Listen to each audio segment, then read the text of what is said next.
Bonjour à tous, bienvenue à ce bulletin d'information.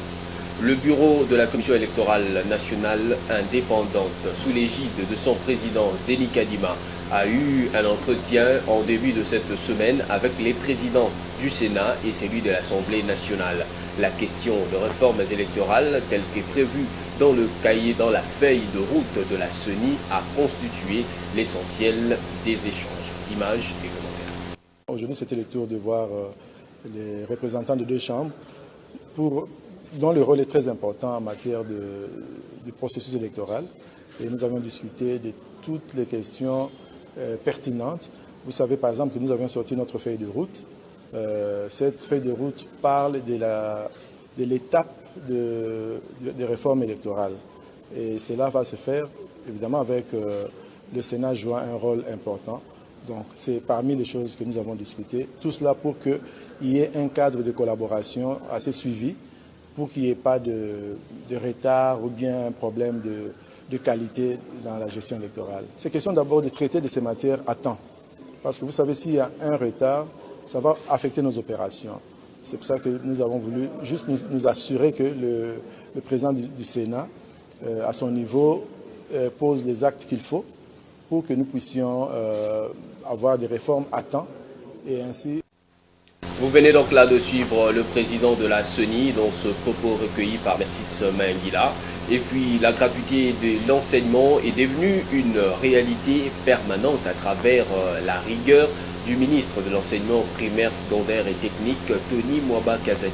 Ce dernier s'est entretenu avec les directeurs de services centraux, les DIPROSEC, les IPP et les PROVED dans le cadre de sa mission d'itinérance dans les 26 provinces de la République. Suivez. Qui fait quoi, comment et pour quels résultats? Les animateurs de l'EPST de la ville-province de Kinshasa se sont vus soumis à un véritable exercice de redevabilité devant le ministre national de l'EPST, Tony Mwaba Kazadi. Nous voulons qu'après cette mise en place, qu'on n'aille plus à régler des problèmes de nos provinces éducationnelles à partir de Kinshasa. Que les solutions soient déjà trouvées au niveau des provinces. Il s'agit, selon le ministre, de s'assurer de la mise en œuvre effective de la vision du chef de l'État, suivant ses orientations dans ce secteur sensible de l'éducation, avec son lot de défis, afin de tâter ce qu'il en revient sur terrain. Nous avons été très satisfaits d'abord parce que lui, il donne des orientations, mais le suivi de la mise en œuvre de ces orientations, c'est nous au niveau des provinces. Et là, j'ai de la matière pour savoir chaque jour comment encadrer les nôtres, comment faire le suivi. Tour à tour, les directeurs de 5 provinces éducationnelles que compte la ville-province ont ainsi fait un état des lieux exhaustif sur le rendement, l'efficacité et les réalisations, mais aussi les difficultés dans la mise en œuvre des réformes en présence des autorités nationales du secteur, les partenaires éducatifs et même quelques députés nationaux élus de Kinshasa. Toutes les 5 provinces, les PROVED sont passés pour que chacun présente tout ce qui marche et ce qui ne marche pas. Quelles sont les solutions? On a trouvé à la base lesquelles nous attendons de solutions de la hiérarchie. Donc tous ces problèmes-là ont été déroulés. Nous lui avons donné tout ce qu'il fallait pour qu'à son tour, qu'il puisse préparer ce qu'il faut pour que les provinces fonctionnent sans problème. Les partenaires éducatifs constitués des syndicats, le directeur national du SECOP et l'inspecteur général à l'EPST ont eux aussi eu à dire pour dénoncer entre autres les écarts de certains responsables. Si ces structures ne sont pas prises en charge... Ceci dit, Tony Mwaba est satisfait et appelle tout de même à redoubler d'efforts avec des nouvelles orientations, car selon lui, les défis sont toujours immenses. Je suis satisfait également de l'évaluation de la mise en œuvre de la gratuité, et c'est vrai, dans toutes les écoles primaires publiques mécanisées, la gratuité c'est une réalité. Aujourd'hui, une réalité vivante, mais vous savez que dans toute société, il y a toujours des personnes sans foi ni loi, sans remords ni scrupules. Vous pouvez tout faire, vous ne réussirez jamais à les rendre ni meilleurs ni moins dangereux. Ils feront tout pour continuer cette affaire. Dans le reste de l'actualité, il s'est ouvert mardi 8 mars 2022, date commémorant la journée internationale de la femme, la foire de l'entrepreneuriat féminin à Kinshasa, dans l'enceinte de l'Académie de Beaux-Arts, en présence de plusieurs femmes venues de toutes les couches sociales. Cette foire est une occasion de mettre plus en lumière le savoir-faire de la femme congolaise. La journée du 8 mars 2022 ne pouvait pas passer sous silence à Kinshasa. Tout a commencé par une messe d'action de grâce dite en la cathédrale Notre-Dame du Congo. Occasion pour les femmes congolaises, quinoises en particulier, de dire merci à Dieu et de prier pour que les conditions de vie de la femme changent, surtout celles de la femme de l'Est du pays qui fait face à des attaques rebelles à répétition. C'est du moins ce qu'a dit la ministre de la Justice, Rose Mutombo, représentante de son collègue du genre Gisèle Ndaye en déplacement. Une fois la messe dite, les femmes ont convergé vers l'Académie de Beaux-Arts de Kinshasa. Ici, il était question de lancer la 1e édition de la foire sur l'entrepreneuriat féminin. Sous le haut patronage du président de la République, cette foire a été ouverte officiellement par la commissaire générale de la culture représentante du gouverneur de la ville. Plusieurs tentes étaient visibles où les femmes entrepreneurs ont exposé. Au nombre de celles-ci, Safio à Marie-Martine, agricultrice. C'est un thème qui a trouvé sa place au moment où il faut. Pourquoi je dirais ça? Je dirais parce que, vous savez, le changement climatique. Et maintenant, l'atmosphère que nous avons, il fait très très chaud. Cela veut dire que nous sommes dans le déboisement. Et lorsqu'on déboise, ça veut dire qu'on détruit la nature. Et lorsque nous détruisons, nous devons reboiser. Et là, il faudrait sensibiliser tout le monde. Et lorsque nous reboisons, là nous irons au risque de sauvegarder notre environnement.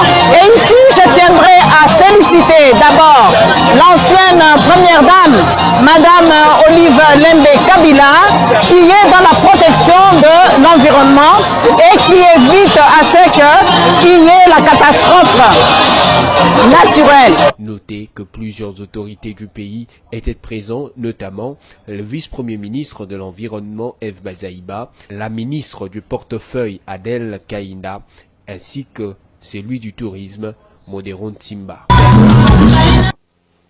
Et puis dans le même ordre d'idée, cette fois-ci en brève, la journée internationale des droits des femmes a été riche en manifestations en République démocratique du Congo. Dans la province du Tanganyika, par exemple, l'ancienne première dame de la République, Marie-Olive Lembe Kabila, qui séjourne à Kalemi depuis la fin de la semaine passée, a conféré avec le femmes de ce coin dans un stade Joseph Kabila bien rempli. Plusieurs milliers de femmes ont répondu présents à l'invitation lancée par celle qu'elles appellent Mamawaro, remplissant ainsi le 15 000 places du stade Joseph Kabila de la commune de Katouga, aux côtés de sa belle-sœur, la députée nationale Jeannette Kabila. La patronne de la fondation Initiative Plus a décidé de partager cette fête avec toute la population de Kalemi. Bien avant ce grand rassemblement, un culte d'action de grâce à l'honneur de l'éternel Dieu des armées a été organisé. Voilà. D'une province à une autre, le gouverneur militaire de l'Ituri a officiellement remis le bâtiment VIP de l'hôpital général des références de Bunia, réhabilité sur financement de l'administration militaire au gestionnaire du dit hôpital. À cette occasion, le lieutenant général Luboya Kachama Johnny a également remis une enveloppe pour la prise en charge hospitalitique des blessés d'un accident survenu il y a quelques jours à Solenyama, un village situé à environ 15 km au nord de Bunia, sur la route nationale numéro 27. Ce reportage est de nos confrères depuis Idito. En plus d'intenses opérations de traque de groupes armés, l'État de siège poursuit les actions de développement pour le bien-être des fils et filles de l'Ituri, réhabilité sur financement de l'administration militaire. Le bâtiment de la clinique vieille de l'hôpital général de référence de Bunia est remis officiellement au gestionnaire de la dite structure sanitaire par le gouverneur militaire, le lieutenant général Luboya Kachama Johnny. Objectif, améliorer les conditions de prise en charge des malades. Un motif de satisfaction pour le médecin directeur du dit hôpital. Plusieurs années se sont écoulées sans que nous ayons les travaux de réhabilitation de grandes envergures ne soient réalisés.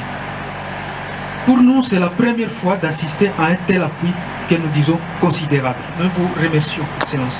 Un bâtiment comprenant 2 chambres dotées des installations hygiéniques modernes, de lits électriques et de matelas. Le lieutenant général Luboyanka Chamadjouni insiste sur sa maintenance. Dit-on, la santé n'a pas de prix. Il est nécessaire que toute personne reçoive des soins de qualité dans un environnement sain et propre, universellement acceptable. Cela éviterait des contaminations et même certaines maladies iatrogènes en rendant salubre l'environnement du travail. L'appui du gouverneur militaire pour la réalisation de cet ouvrage, une aubaine pour les jeunes entrepreneurs ayant exécuté ces travaux. En tant que jeunes entrepreneurs de la province de Litour, nous sommes convaincus que ce que vous avez fait ici à l'hôpital général de référence de Bunia servira comme exemple pour les hommes politiques de Litour.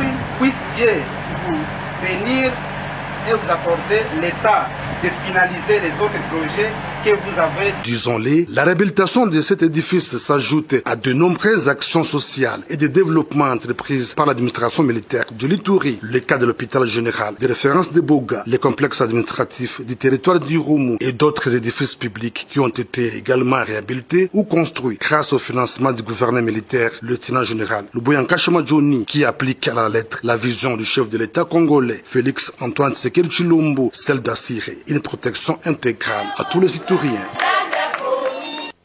Voilà, c'est sur cette note que s'achève ce bulletin d'information en ce mois où on célèbre la femme. Un bonjour spécial à toutes les dames qui ont eu l'occasion de suivre ce bulletin d'information. Restez fidèles au programme BBC Télévision. On va sans nul doute se retrouver la fois prochaine avec le même plaisir.